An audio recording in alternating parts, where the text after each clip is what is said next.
Angel Gurria, thank you very much indeed for speaking to France 24. Now, you have warned in your economic outlook that the world is stuck in a low growth trap. And one of the risks that you quote is the potential departure of Britain from the European Union. Why is a Brexit a danger or a risk for the global economy? Well, first of all, because there are a lot of downside risks in the economy of the world today. Second, because there's uncertainty. And the last thing we need is another source of uncertainty. The UK is a systemic player, is a large player. And they're departing from the EU, we believe, would be like the equivalent of a tax. We've said that already there are costs being incurred. You don't have to calculate by 2030, you know, what will happen. Already there are costs being incurred. We had the lowest growth since 2012 in the first quarter in the UK in 2016.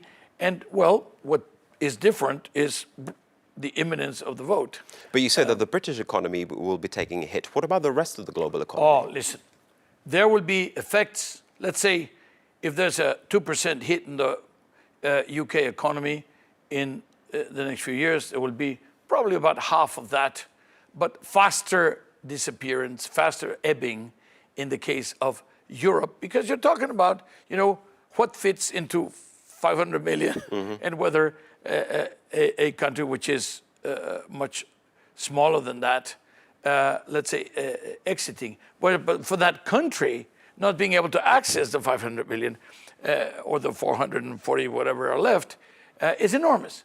Some people might say that what you're saying, though, that it's scaremongering. That's often the criticism that we get from the Leave campaign. They see the numbers. We delivered what do you say about that? We delivered a document which spells out line by line how we calculated these costs, how it goes through the trade transmission channel, how it goes to the finance transmission channel, through the increases in spreads, through the cost of credit or sometimes lack of access to credit to the private sector, and how the spreads on the sovereign debt would increase, and how the investment and trade decisions, some would be postponed, some deferred, some simply not done, because one of the things why you invest in the UK is precisely in order to have a trampoline that will allow you to access Europe.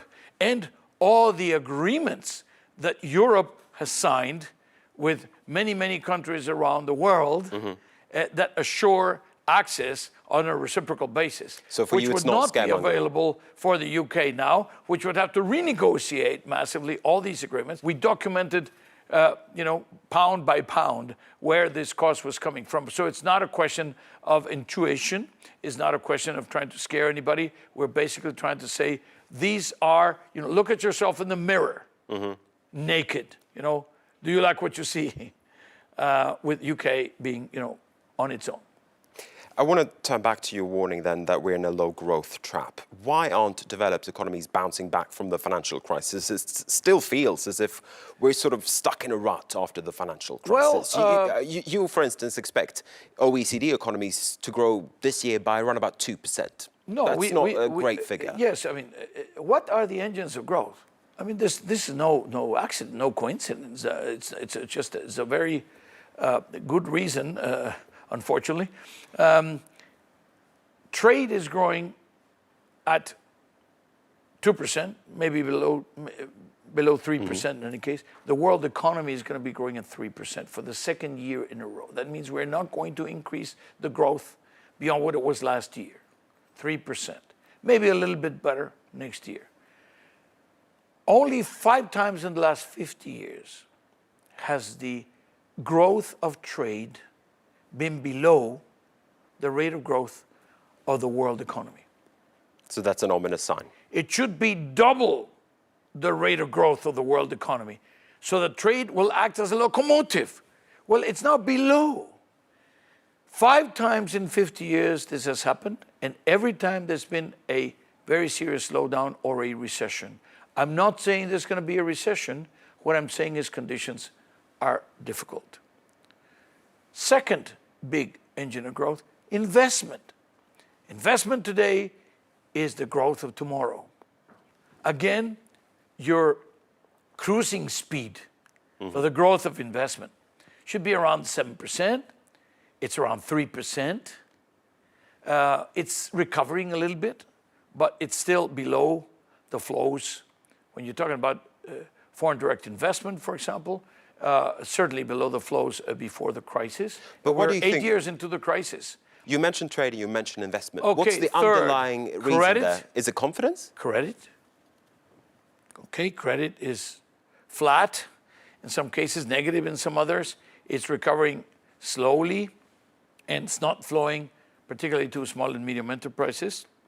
And last but not least, there's an element of the engines of growth of the last 10 years. Which were they?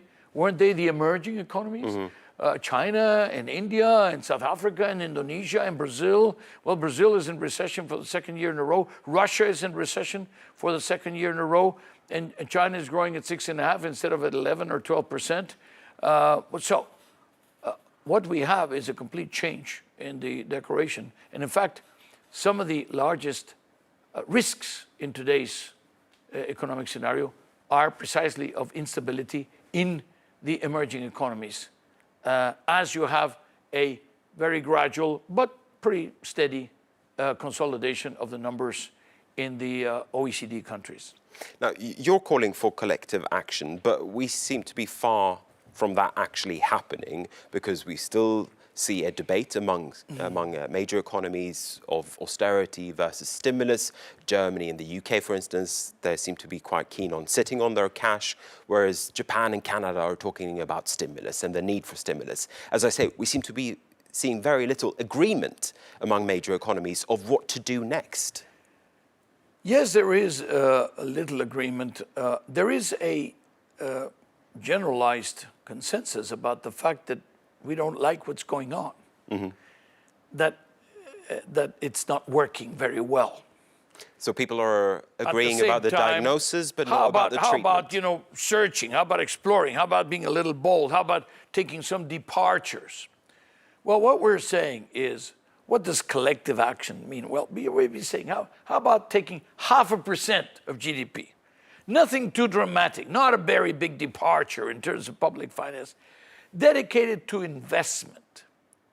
Or maybe within the same budget envelope, you just change some expenditures, reallocate some expenditures. You don't even spend more, you just reallocate to certain types of investments. But once again, those kind of ideas are not getting a lot of traction in places like London or Berlin. They are getting some traction, and we have been talking about them in the G20, in the G7, and we've been making public, and we're going to again insist on that.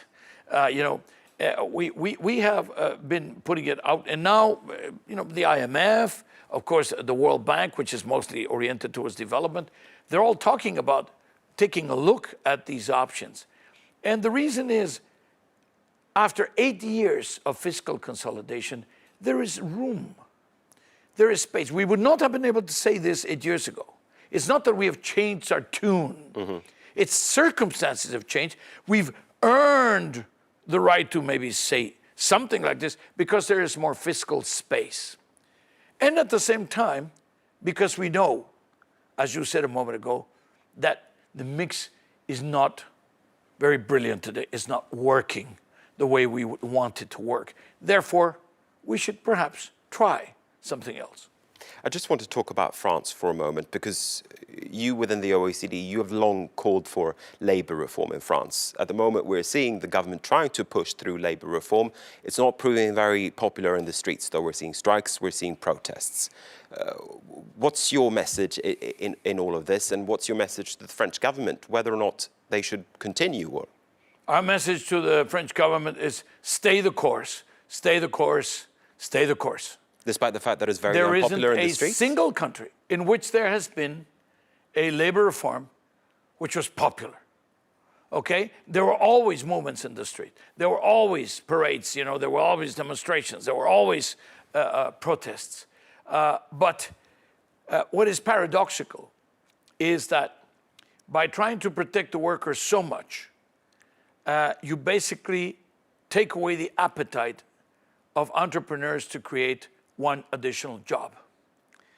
And we have very recent examples of what works and what doesn't.